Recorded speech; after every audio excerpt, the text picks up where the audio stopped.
Hello Capricorn, it's Marina from the Butterfly Effect, and this is going to be a reading for the total lunar eclipse that's coming in the 5th of July. It's a series I'll do for all signs. I kind of run out of time and I think 3 signs didn't get the last one. With regards to this eclipse series, this is wrapping up a cycle of 2 years, Capricorn.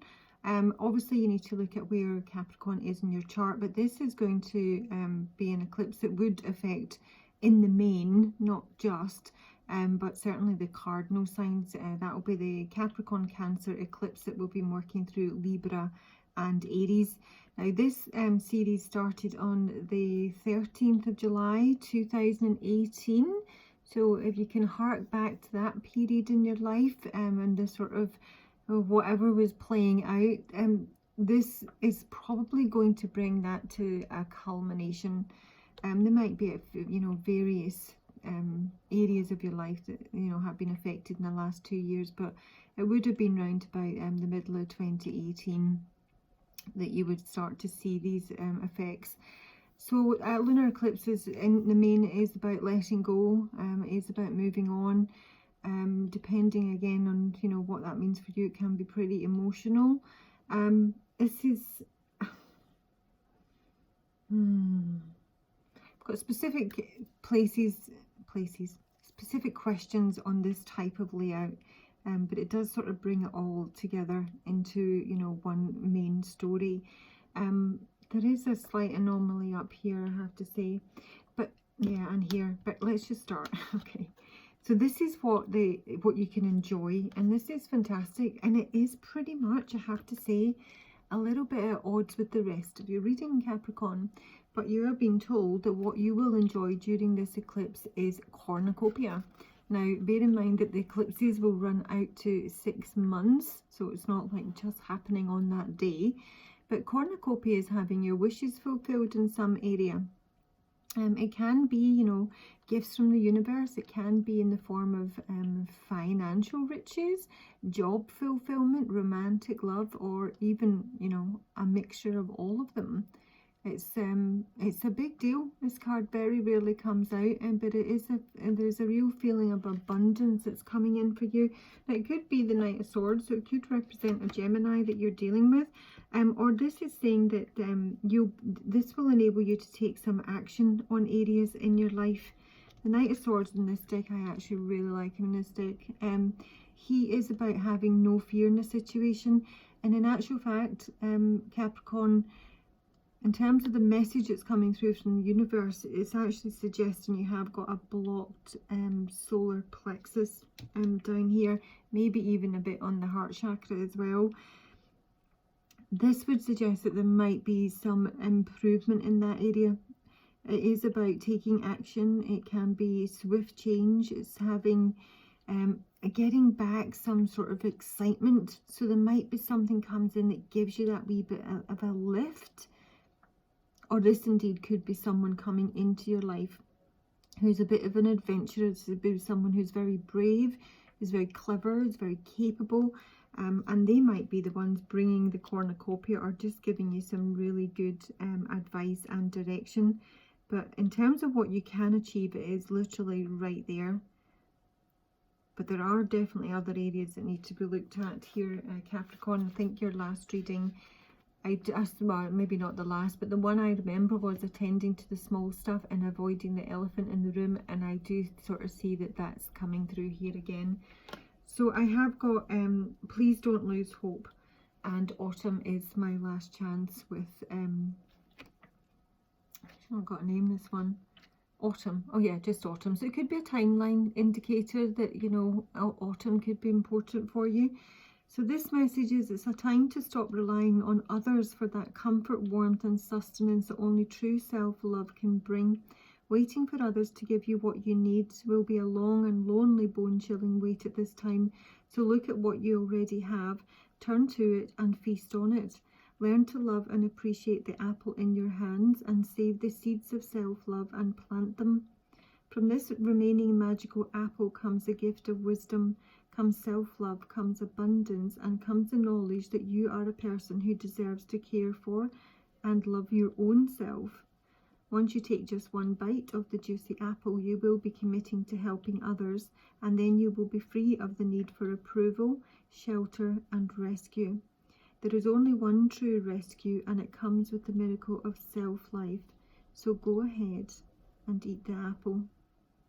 She's holding the source of hope, but is almost afraid to bite into it.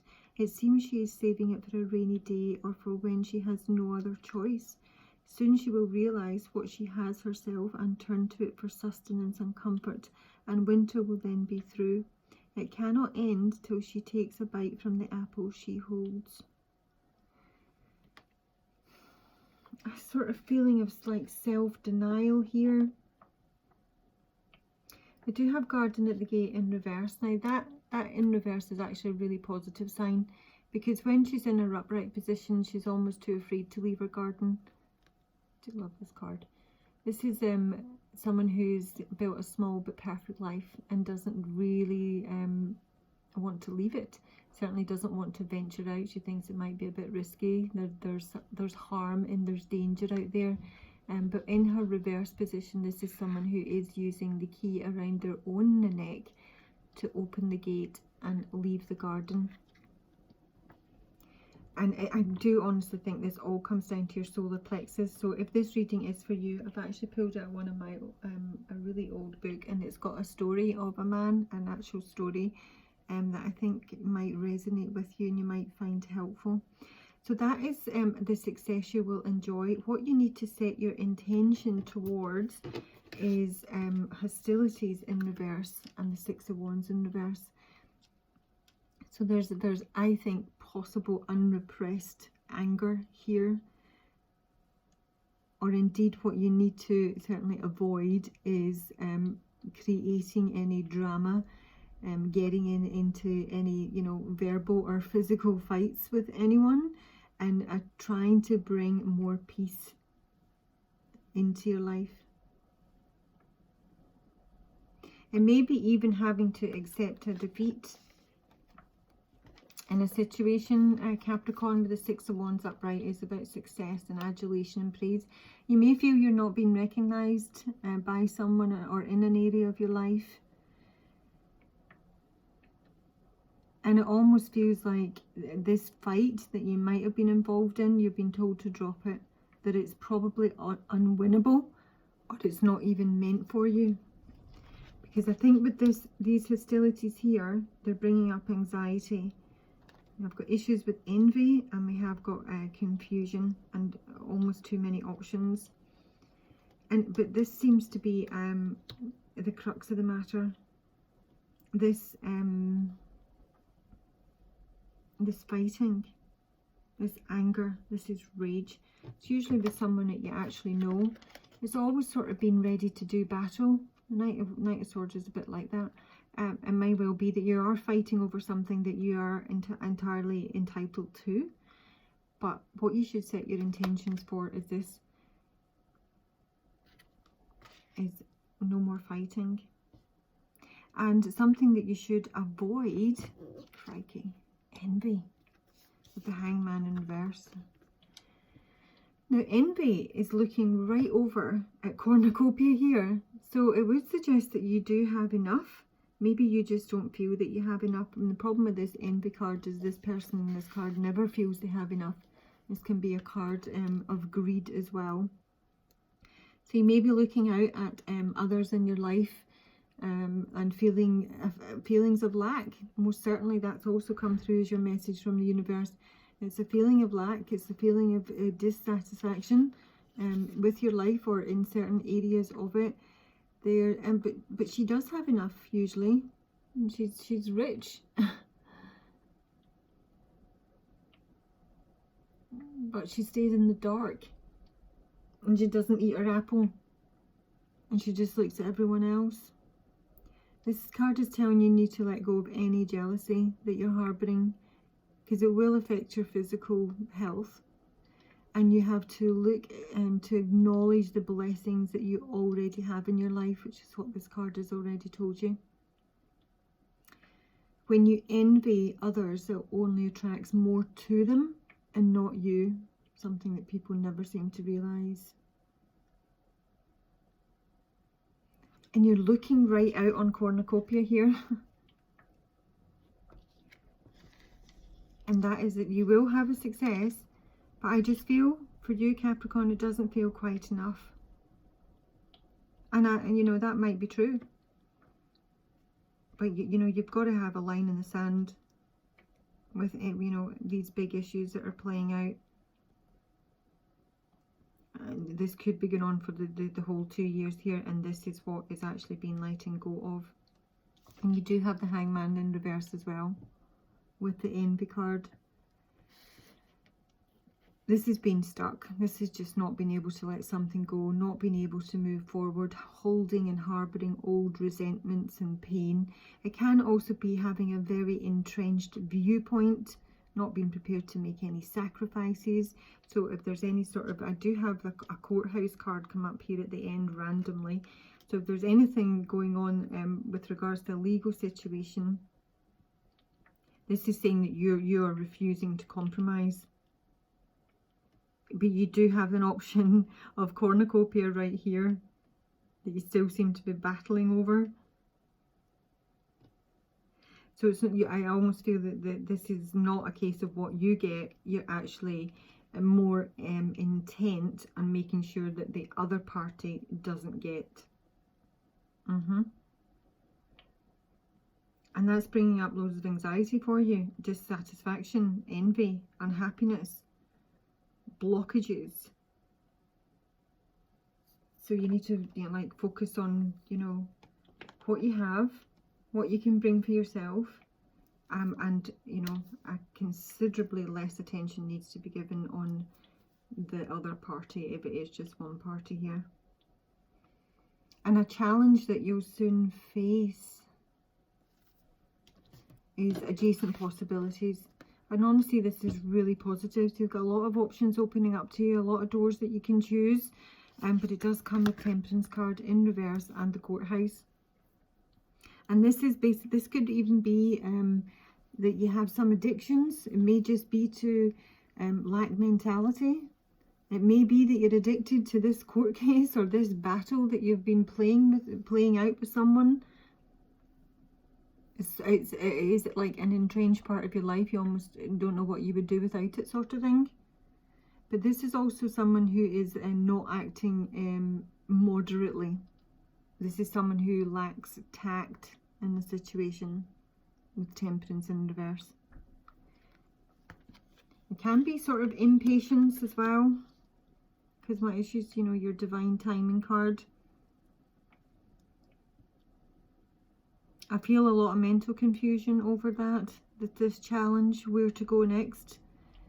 You know, it might well be that, I mean, honestly, this, whatever it is for you, it might be divorce. You have the Ten of Cups in reverse here. It could be just a family matter. It is wrapping up. And you still don't want to let it go, Capricorn, I don't think. Because I don't think you think it's been fair. And, you know, that might be the case. But you need to put a deadline on it. When you're actually going to get back and start living your life again. A helpful resource that you should seek out, anxiety. Now, anxiety is obviously a horrible thing, but it does serve a purpose, and it's to alert us as to, you know, areas in our lives that we need to look at.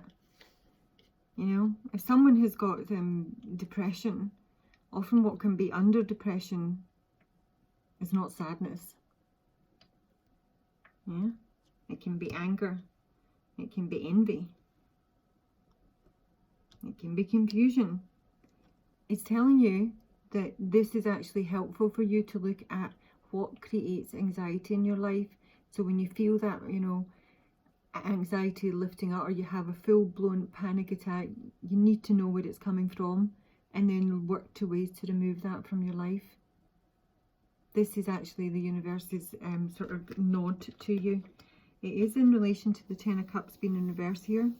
This is dissatisfaction, either with your family, with members of your family, with your partner, your wife. It can also be sort of like, with this combination, feeling like a bit of an outsider in your family. You may feel like the black sheep, that you've never, you know, you don't get acknowledged. You're always having to fight your way in there. You know, if that's the case, then yeah, just don't. Leave them to it. But this is saying that this is at the root of your anxiety. And with the Seven of Wands here, it is saying that you do have the ability to overcome this, but it can also be that the root of your anxiety is your need or your determination to continually battle here. Seven of Wands.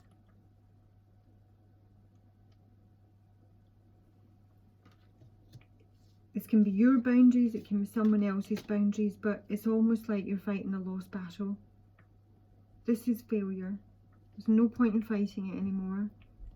Don't look at what anyone else has got, just focus on what you've got. Try and see it from someone else's point of view if you can. But the root of your anxiety is this Ten of Cups in reverse and the Seven of Wands. So if you're part of a family and it's an absolute nightmare and it's like disintegrating, or you always feel left out, then maybe just exclude yourself. Because I've also got the Four of Wands at the base of the deck here. And this is instability either in a marriage or just in your home life with your family. It can be work, but not usually. Now, a way to raise your vibration. So I've got the woman holding a heart here. This can be a woman in your life that you find uplifting or is very loving towards you. This can also suggest this is someone new coming into your life, and they are someone who is going to help you raise your vibration, raise your spirits, feel more positive.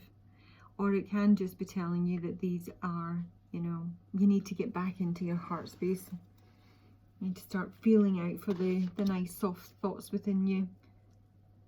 But bizarrely, I do have the Eight of Cups in the Tower here, so I don't know if this is someone that, you know, has left you, Capricorn, or you've left in the past, and this has created a Tower moment.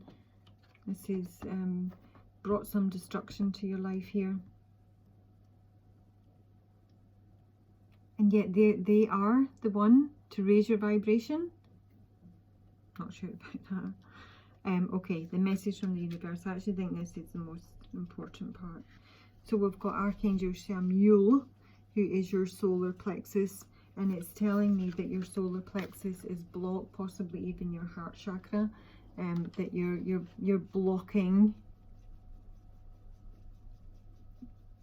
the solar plexus, and the Five of Pentacles is in reverse, and it's coming from a place of loss.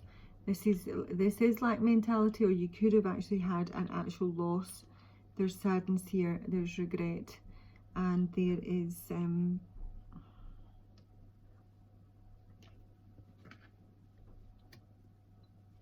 it's just cold. It feels really cold, and the solar plexus is all about warmth and heat. It is fire energy.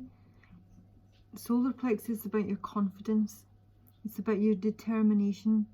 It's about managing your own life force effectively. It's being excited again. And if it's blocked, which it is, it's holding on to feelings. It's stuffing stuff down. It's making you maybe introverted, shy, unexpressive. The only chakra that's come out, and it is blocked, and this is the message from the universe. So this is where I wanted to read you this. It might be of interest to you. You might actually see something of yourself in it. So this is about Peter. Peter's 35 years old when he first came in for advice about his spiritual life. He's a very shy and sensitive man. At that time, he was working in biological science. He was becoming increasingly unhappy with the nature of some of the research he was doing. It involved work for fertilizer companies on how to get more crops more often from less land, and how to grow everything bigger and more perfect looking. Peter identified with the earth and felt that it was tired and exploited. He knew that bigger and more perfect looking crops tended to have less and less flavour. He was bored, depressed and angry. He had explored several forms of meditation, mostly from books. He became frightened and wary after having to be treated psychiatrically for a brief period when prolonged and unsupervised meditation had led him into a near psychotic state. Yet he was still anxious to explore the spiritual dimension and to bring greater meaning and purpose into his life. He said, "If I felt more secure in myself, I could take risks, but I am not. I am afraid of getting lost in another world. Some of my meditations are frightening. I am having bad dreams." The risks which Peter wanted to take were connected with his work as well as with his spiritual life. He no longer wanted to analyse, especially for commercial purposes, which were increasingly in conflict with his awakening spiritual vision. He felt that he wanted to be a healer or counsellor, but did not know how to go about making the necessary life changes. Many insecurity problems arise at the sacral centre, and certainly Peter needed to work with the sacral throat chakra connection. His spiritual problems, though, and his fear of getting lost in other worlds pointed to a lack of true ego structure. Much of his uncertainty about change was connected with being out of touch with his inner fire and motivation. He did not really know who he was and was too vulnerable for intensive spiritual practices. The solar plexus covers a wide spectrum, but most important, it is the centre of identity and selfhood. Although Peter needed careful and patient counselling to help him contact his true self, work with the solar plexus helped and supported this. Beneath his depression lay anger. Strengthening the solar plexus with light, colour and healing helped him to overcome his fear and guilt and to release some of the fiery anger related to his upbringing and the limitations it had placed upon him. Releasing and having the anger accepted enabled him to use this fiery energy to tackle the changes he wanted to make in his life. He became really excited about his potential as a healer. He was fortunate in being in a position where he could give up his current work, take time off to concentrate on his own growth and to embark on a course in homeopathy. He is now in his final year of training and looking forward to setting up as a practitioner. He is much more confident and, like many intrinsically shy people, has been able to cultivate his ability to listen to great advantage. His trained analytical mind remembers subtle nuances and draws clear conclusions. These attributes are now enhancing his gift for healing. Peter still finds meditation difficult, but he has recognised that his love of music and nature brings him into a meditative state and refreshes him. He does not need intense spiritual disciplines. Although his fire energy is more readily accessible, Peter has learned to be more gentle with himself. His self-knowledge gained through counselling and in his homeopathy training has helped him to be less afraid of his inner worlds. His dreams are becoming a source of guidance rather than being threatening or fearful. I thought I'd just read you that wee story. So yeah, solar plexus work basically, guys. If you can work on that, things are going to be an awful lot easier. So there's loads of resources out there. Obviously Reiki is the main one, but there's loads of guided meditations on YouTube. And as like Peter, who's not someone who for meditation works at all, there are other ways to, you know, heal your solar plexus. And you know, you might want to look into crystals. Certainly just being in the sun is a big one. I'm conscious of this combination here is all very, very yellow, you know, so maybe look into sun gazing. Okay, I do hope you find that useful. I hope you're okay with the lunar eclipse when it comes through, and I wish you all the best, Capricorn. Bye bye.